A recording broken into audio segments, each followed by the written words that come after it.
Surya Krishnamoorthy sir അതിനെ പറ്റി അരമണിക്കൂറോളം പ്രസംഗിച്ചിട്ടുണ്ട്.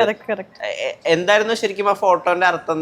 ആ ഫോട്ടോ ഷെയർ ചെയ്ത് ആർക്കും ഇപ്പോഴും മനസ്സിലായിട്ടില്ല എന്നുള്ളത്. ഒരു കണക്കിന് മനസ്സിലാവാതെ ഇരിക്കുന്നതാണ് ബെറ്റർ. ഈ മനസ്സിലാക്കിയതോളം മതി. കാരണം എന്ന് വെച്ചാൽ നമ്മൾ പലപ്പോഴും ഞാൻ പറയില്ലേ, അങ്ങേറ്റവും ഇങ്ങേറ്റവും അറിയാതെയാണ് ആൾക്കാർ നമുക്ക് ഭയങ്കരമായിട്ട് കമൻറ്റബിൾ ആയിക്കൊണ്ടേയിരിക്കുന്നത്.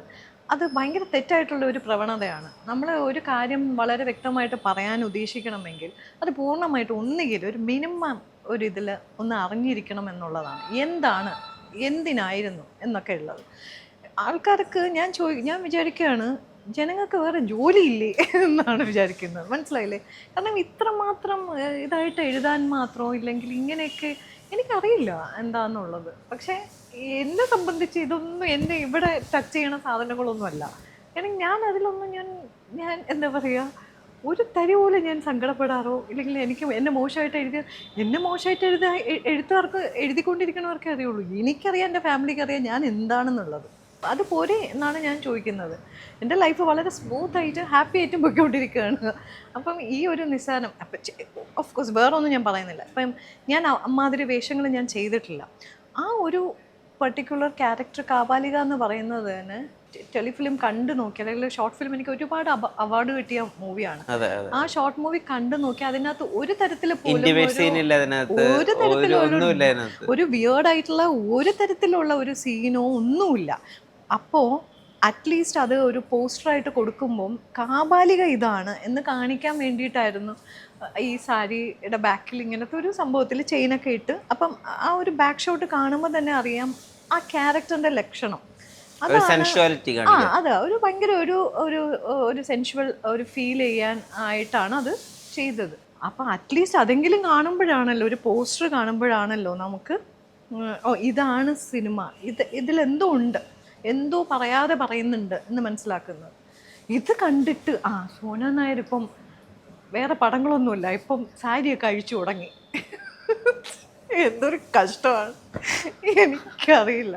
അപ്പം പിന്നെ അതിനുശേഷം ഓഫ് കോഴ്സ് നരന് ശേഷം നരൻ ഭയങ്കര ആ ഒരു ക്യാരക്ടർ ഭയങ്കര ഹിറ്റായപ്പം അതിനെ കിടപിടിക്കുന്ന ഒരുപാട് തരം കുറച്ച് കഥാപാത്രങ്ങൾ എനിക്ക് വന്നു, ഇല്ലെന്നല്ല. പക്ഷേ കാമ്പോജി, ഓഫ് കോഴ്സ് കാമ്പോജി എന്ന് പറയുന്ന അത്, അപ്പം അത് ഓഫ് കോഴ്സ് ആ കഥാപാത്രം നാരായണിയെ കാണണം. ആ കാമ്പോജിയെ നാരായണിയിൽ കണ്ടാലേ നാരായണി എന്താണ് ചെയ്തിട്ടുള്ളതെന്ന് മനസ്സിലാവുള്ളൂ.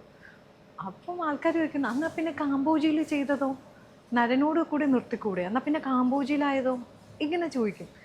ആ സിനിമ കാണാതെയാണ് ആൾക്കാർ ഓരോന്നും പറയുന്നത്. കാരണം ഒരു ആർട്ടിസ്റ്റിനെ സംബന്ധിച്ച് നല്ല മധുരമായിട്ടുള്ള കഥാപാത്രങ്ങൾ വരുമ്പോൾ അത് ഏത് വിധത്തിലും ആകാം, നമുക്ക് എന്തെങ്കിലും ഒരു സ്ക്രീൻ സ്പേസ് ഉണ്ട് എന്നറിയുന്ന കഥാപാത്രങ്ങളാവുമ്പോൾ നമ്മൾ സ്വമേധ അതിനകത്ത് തലകുലുക്കും, ഓക്കെ ചെയ്യാം. കാരണം അത് നമ്മൾ എന്താ പറയുക, ഒരു വില്ലിങ്നെസ് ആണ്, അത് ഒരു വിൽ പവറാണ് അത് ചെയ്യാന്നുള്ളത്, അല്ലേ? ഈ കാമ്പോജിയുടെ കഥാപാത്രം ശരിക്കും ഈ സുഹാസിനി വാനപ്രസ്ഥത്തിലൊക്കെ ചെയ്ത പോലെ അങ്ങനെ കുറച്ച് മനോവ്യാപാരങ്ങളിലൂടെ കടന്നു പോകുന്ന കുറച്ച് രംഗങ്ങളുണ്ടായിരുന്നു. അത് വളരെ രസമാണ്. അത് ഏകദേശം സെയിം ഡയലോഗ്സും ഉണ്ട് ഏറെക്കുറെ. ശരിക്കും ആ സിനിമ വെളിയിലൊക്കെ കുറേ സ്ഥലത്ത് ഈ കാമ്പോജി ഫിലിം ഫെസ്റ്റിവൽസിന് കുറേ സ്ഥലത്ത് പോയി. അപ്പം ഒരുപാട് പേര് കണ്ടിട്ട് ഡയറക്ടർ വിനോദ് മങ്കരുടെ അടുത്ത് ചോദിച്ചതാണ്, എന്നെ അറിയാത്ത ആൾക്കാർ ശരിക്കും ഈ ക്യാരക്ടർ, നാരായണി ചെയ്ത ക്യാരക്ടർ കേരളത്തിൽ ട്രിവാൻഡ്രത്തെ വളരെ ഫേമസ് ആർട്ടിസ്റ്റ് ആണോ എന്നാണ് ചോദിച്ചത്. ദാറ്റ് ഓഫ് കോഴ്സ് അത് നമുക്ക് ഒരു ഡയറക്റ്റായിട്ട് ഒരു അവാർഡ് ഇങ്ങനെ എടുത്ത് തരുന്നതിനെക്കാട്ടി ഏറ്റവും വലുതല്ലേ ആൾക്കാർ. അപ്പോൾ തന്നെ ആൾക്കാരുടെ ഫീഡ്ബാക്ക് നമ്മൾ ഡയറക്ടർ വിളിച്ച് പറയുകയാണ്. ഇപ്പം ഡൽഹിയിൽ ആയിട്ട് എവിടെയും മലയാളികൾ കാണും. അപ്പം എന്നെ അറിയാമെന്നുള്ളവർക്ക് അറിയാം, അല്ലാത്തവരെ ഈ വേറെ ലാംഗ്വേജിലൊക്കെ ഉള്ള ആൾക്കാരാണല്ലോ ഫെസ്റ്റിവലിന് വരുന്നതൊക്കെ. അപ്പോൾ ഡയറക്ടറായിട്ട് സംസാരിക്കുമ്പോൾ അങ്ങനെ ഒരു സംഭവം ചോദിക്കുക എന്നൊക്കെ പറയുന്നത്, ഡയറക്ടർ അത് എന്നെ വിളിച്ച് പറയുക എന്നൊക്കെ പറയുമ്പോൾ അതിപ്പോൾ ഞാൻ എല്ലാവരുടെ അടുത്തും കൊട്ടി ഘോഷിച്ച് പറഞ്ഞുകൊണ്ട് നടക്കേണ്ട കാര്യമില്ലല്ലോ. അത് എന്നിൽ നാരായണിക്ക് കിട്ടിയ ഒരു അവാർഡും എന്നിൽ നാരായണിയെ എടുത്ത എൻ്റെ മനസ്സിൻ്റെ സന്തോഷമാണ്, അല്ലേ? അതിങ്ങനെ എല്ലാവരുടെ അടുത്തും പറഞ്ഞ് എൻ്റെ വിനോദം ഭയങ്കര ആൾക്കാർ എന്നെ ഭയങ്കരമായിട്ട് പറഞ്ഞിട്ടുണ്ട്.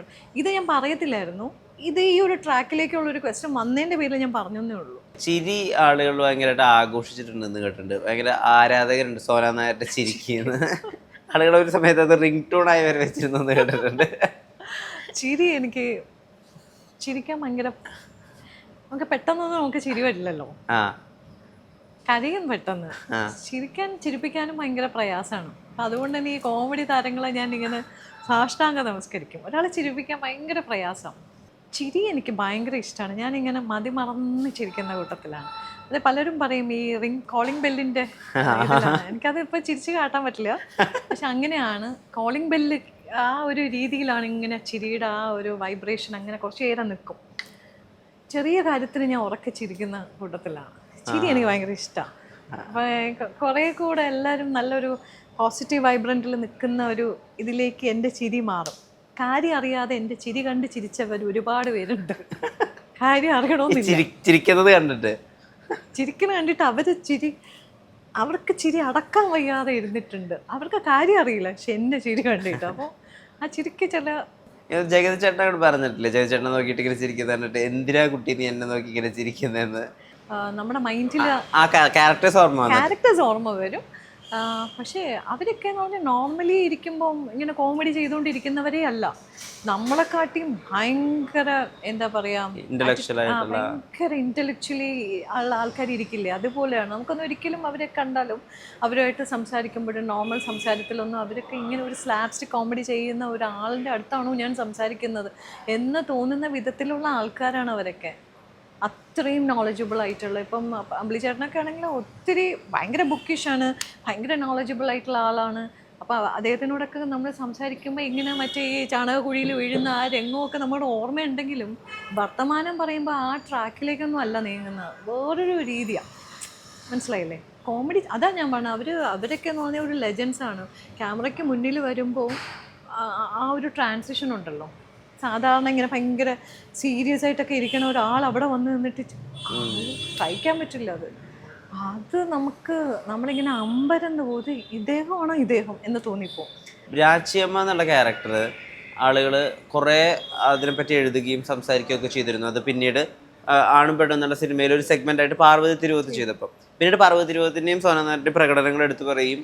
സോനനാഥിൻ്റെ പ്രകടനമാണ് മികച്ചതെന്ന് ഒരുപാട് പേര് എഴുതുകയൊക്കെ ചെയ്തിട്ടുണ്ടായിരുന്നു. ആ സമയത്ത് അങ്ങനെയുള്ള താരതമ്യങ്ങൾ കാണും വായിക്കുകയൊക്കെ ചെയ്തിരുന്നു. ഞാൻ ഒരുപാട് അത് വായിക്കും. എനിക്ക് ഒരുപാട് പേര് ഇങ്ങനെ അയച്ചു തരും, ലൈക്ക് ഞങ്ങളുടെ രാശിയമ്മ സോന നായരായിരുന്നു അങ്ങനെ പറഞ്ഞിട്ടും ഈ പറഞ്ഞ മാതിരി സോക്കോൾ ആ യൂട്യൂബിലെ കണ്ടന്റും കമൻസുകളൊക്കെ ഇങ്ങനെ അയച്ചു തരും. എന്നെ സംബന്ധിച്ച് അന്ന് ഹരികുമാർ സുഹൃതം ഡയറക്റ്റ് ചെയ്ത ഹരികുമാർ സാറാണ് അത് ചെയ്തത്. വളരെ ലഘുവായിട്ടുള്ള ഒരു 20 മിനിറ്റ്സിൻ്റെ ഒരു രാച്ചിയമ്മയുടെ പുസ്തകം ഞാൻ വായിച്ചിട്ടുണ്ട്. രാച്ചിയമ്മ സിനിമ ആക്കാനായിട്ടൊക്കെ ഉദ്ദേശിച്ചിരുന്നതാണ്. അപ്പം ആ രാച്ചിയമ്മ എനിക്ക് കിട്ടിയത് ഭയങ്കര ആ ഉറൂബിൻ്റെ ഒരു നോവല് രാച്ചിയമ്മയിൽ ആ ഒരു അങ്ങനെയൊക്കെ കഥാപാത്രങ്ങൾ കിട്ടുന്നത് മഹാഭാഗ്യമാണ് ഒരു ആർട്ടിസ്റ്റിനെ സംബന്ധിച്ച്. അന്ന് ഞാൻ അത് ചെയ്തു. അത് ഹരികുമാർ എന്ന് പറയുന്ന അദ്ദേഹത്തിൻ്റെ രാച്ചിയമ്മയാണ് ചെയ്തത്.